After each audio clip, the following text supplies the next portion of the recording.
Hey guys, today I'm going to walk through how I make this ring. I'll be going through each step as an overview, so if you want more detail for specific actions, let me know in the comments. Alright, let's get started.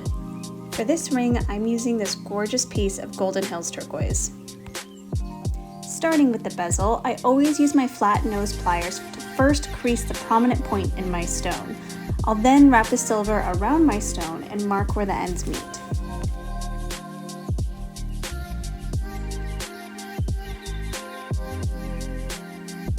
Once I cut the bezel to size, I use a small hand file to flatten each end and then use my flat nose pliers to create that flush connection. You want to take the time to ensure that these ends are completely flush.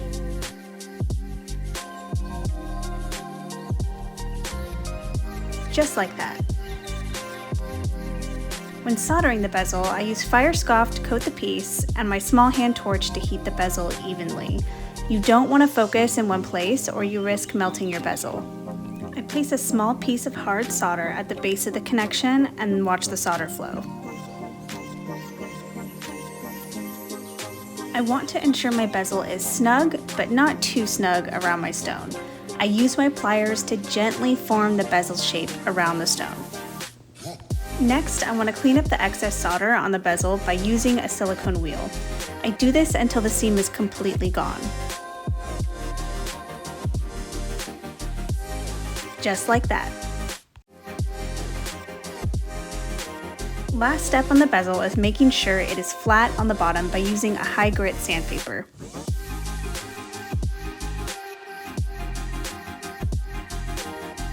Nice. Now time for the details.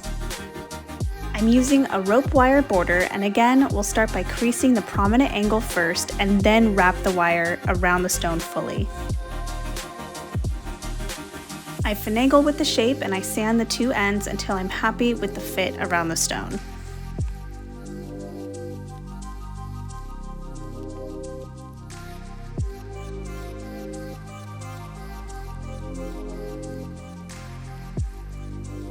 To solder the rope border together, I need to once again create a flush connection between the two ends.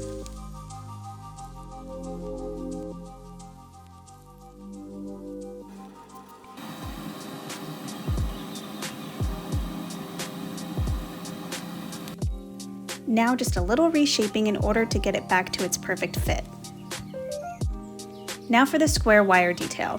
For a perfect half circle, I use my small ring mandrel to get the ideal shape.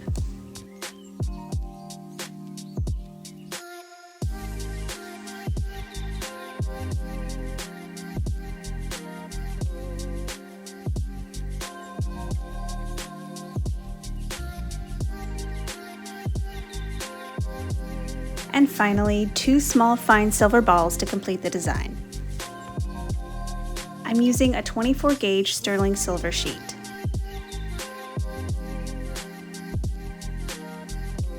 Don't forget to sand the bottom of your balls. Now to solder all those details together. I start by using fire scoff on both sides of the sheet and heating the piece up until the fire scoff provides a nice even coating. For this piece, I'm actually using a sweat soldering process. I place a few large flattened pieces of medium solder on my sheet and I slowly heat the piece from both top and bottom until the solder just begins to flow. This style of process helps me ensure that all the detailed pieces will be soldered to the backplate. Once the solder is mid-flow, I'll then add my elements. I usually add a few more pieces of solder inside the bezel just to ensure everything gets soldered down.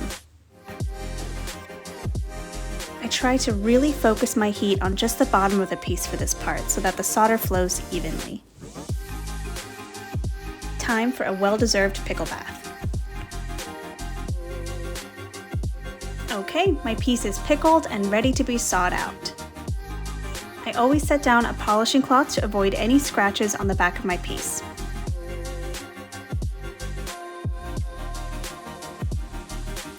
When sawing, you want to take your time and always keep your saw frame as straight up as possible. I purposefully leave a little edge on the border so that I can go in and clean up with my flex shaft.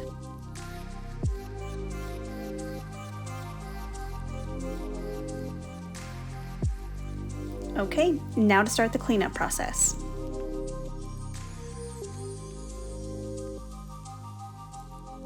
I start with my high grit sanding bits and I move along all the edges of the piece. I have a ton of bits that I use to get the edges and get in little crevices, and I work until I'm satisfied.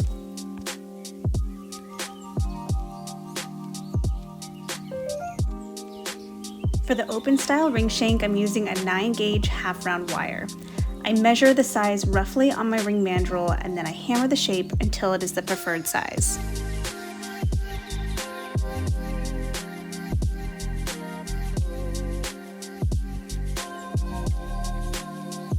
For this next part, I use one of my large flat files to drag the ring shank along and create a flat edge. Make sure you flip the ring around every so often to ensure the flat edge is even.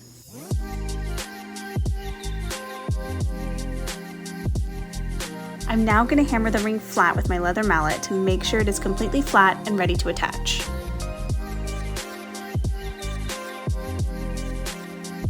For this next part, I'm using extra easy solder. I'm going to add the tiny bits of solder to the flat ends of the ring shank. Again, I don't want the solder to melt completely, just enough to coat the flat end that will be touching the face of the ring.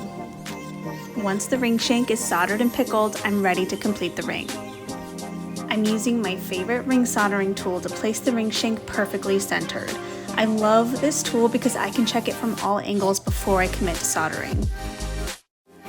And since the solder is already there, all that's left is to heat the ring until the solder flows.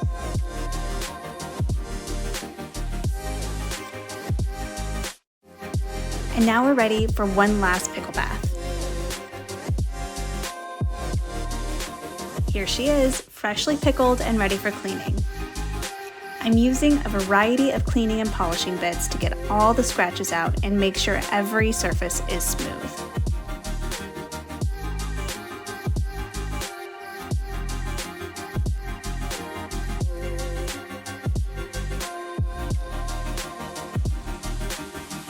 Now is when I patina. I keep my patina in this watercolor pen, which makes the process really precise and easy. Be sure to wear a mask during this process to protect from breathing in the fumes from the patina. Now I put a healthy amount of polish onto the ring.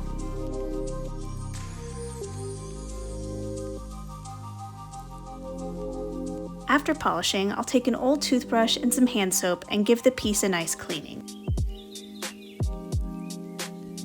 And time for the last step, setting the stone. A helpful tip is to first use your burnishing tool to slightly widen your bezel before putting your stone inside. Stone setting is super easy with a serrated bezel. You just need to go carefully around the base and then make sure the top is hugging the stone flat. And now you have a finished ring. Thanks so much for watching, and please feel free to comment below any questions you might have on the process. Okay, bye!